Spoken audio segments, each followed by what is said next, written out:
എങ്ങനെ പറയണ്ടെന്ന് അറിയില്ല. പക്ഷെ Krithika, I love you so much. ഞാൻ കാണുന്ന എല്ലാ സ്വപ്നത്തിലും അതിലിപ്പോ ഫുള്ള് നീയാ കൃതിക.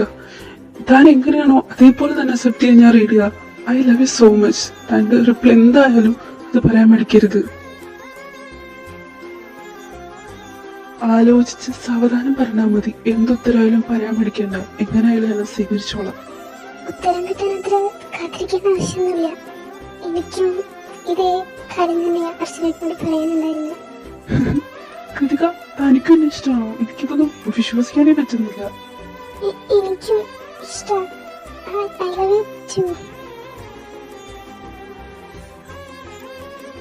അയ്യോ കുക്കി, നീ പറഞ്ഞ ഡയലോഗ് ഒന്നും എനിക്ക് ആലോചിക്കാവേ. എന്താടി നിന്റെ കാര്യത്തിൽ അർച്ചനേട്ടൻ ഭയങ്കര സിൻസിയറാന്ന് എനിക്ക് തോന്നുന്നേ. ഇത് നീയായിട്ട് കളയേണ്ട നോക്കി നല്ലൊരു റിലേഷനാ.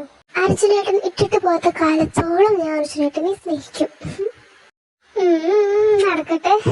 ഹേ ഗേൾസ്, കൃതിക, താൻ അർജുന വാഗമത്തിന് അവിടേക്ക് പോകണ്ട്. താൻ അങ്ങോട്ട് ചെല്ലാൻ നോക്ക്. ആണോ പ്രിയ? ഞാൻ പോയിട്ട് വരാട്ടാ. ഹാടി ചെല്ല്.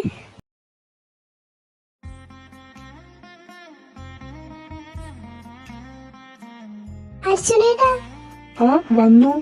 വാ ഇവിടെ ഇരിക്കി, പറയട്ടെ.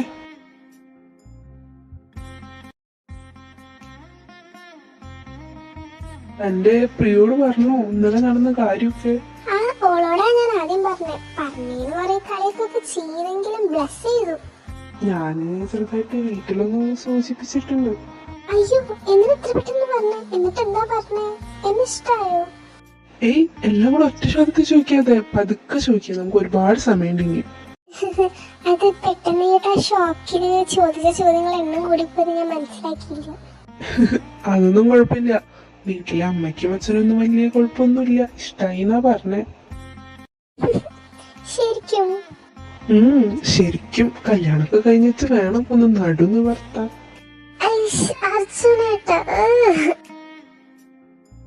ആ പിന്നെ ഒരു കാര്യം പറയാൻ മറന്നു. നാളെ ഞാനിവിടെ അടുത്തുള്ള അമ്പലത്തിലേക്ക് പോകുന്നുണ്ട്. അപ്പോ താനും നമുക്ക് ഒരുമിച്ച് അമ്പലത്തിൽ പോയി പ്രാർത്ഥിക്കാം. അതിനെന്താ, ഞാൻ വരാലോ. ഞാൻ പ്രിയോടും കൂടെ ചോദിച്ചിട്ട് ഞങ്ങൾ രണ്ടാളും ഒപ്പം വരണ്ടേ നാളെ? ആ ബ്രേക്ക് കഴിയാനായി ഇനി ചെല്ലാൻ നോക്ക്. ഞാൻ രാത്രി വിളിക്കണ്ട്. എന്നാ ശരി. ഈശ്വര, ഇത്രയും ബുദ്ധിമുട്ടാണ് കൂടെ ഉള്ള ഒരാൾ കമ്മിറ്റഡ് ആയെന്ന് ഞാൻ വിചാരിച്ചില്ല. ഈ ബ്രേക്ക് കഴിഞ്ഞിട്ട് ഈ പള്ളിക്ക് വരാൻ സമയമായില്ലല്ലോ. ഇങ്ങനൊരു കൂട്ടുകാർ ഒറ്റയ്ക്ക് പോസ്റ്റ് അടിച്ചിരിക്കുന്നില്ല. വല്ല ചിന്തയുണ്ടാണ് ഈശ്വര പോത്തിന്. ഏയ്, താനെന്താണോ ഒറ്റയ്ക്ക് ഇരിക്കുന്നേ? കൃതിക എങ്ങോട്ടാ പോയി പ്രിയ? അവള് ബാത്റൂമിൽ പോയിരിക്കുക. നിന്നൊന്ന് ഒറ്റയ്ക്ക് ഇടാൻ തന്നെ ഞാൻ നോക്കി നടക്കുന്നുണ്ടായിരുന്നു. ഒരു കാര്യം പറയാനുണ്ട്. എന്ത് കാര്യം? നീ ആ ലാസ്റ്റ് ഇയറിലെ രാഹുലിനോട് ഭയങ്കര സംസാരമായിരുന്നല്ലോ. ഇത്ര നേരം ഞാൻ മുന്നിലായിട്ട് എന്റെ മൈൻഡ് പോലും ചെയ്തില്ല. അവനതോട് തന്നെ സംസാരിക്കുക. അത് രാഹുലേട്ടൻ എന്റെ ഫ്രണ്ടാ. ഞാൻ ശരിക്കും സാറിനെ അവിടെ കണ്ടില്ല. അങ്ങനെ കാണും. അത്ര വർത്താനായിരുന്നില്ലേ, പിന്നെ എങ്ങനെ എന്നെ ശ്രദ്ധിക്കാനാ? ഇയാൾക്കെന്താ പേ ഇളകിയോ? അത് വിട്. എന്നാ ക്ലാസ്സിൽ കയറാൻ നോക്ക്. ബ്രേക്ക് കഴിഞ്ഞില്ലേ? ഞാൻ പോയി. ഇതിൽ ഏത് ഡ്രസ്സാ എടുക്കുക?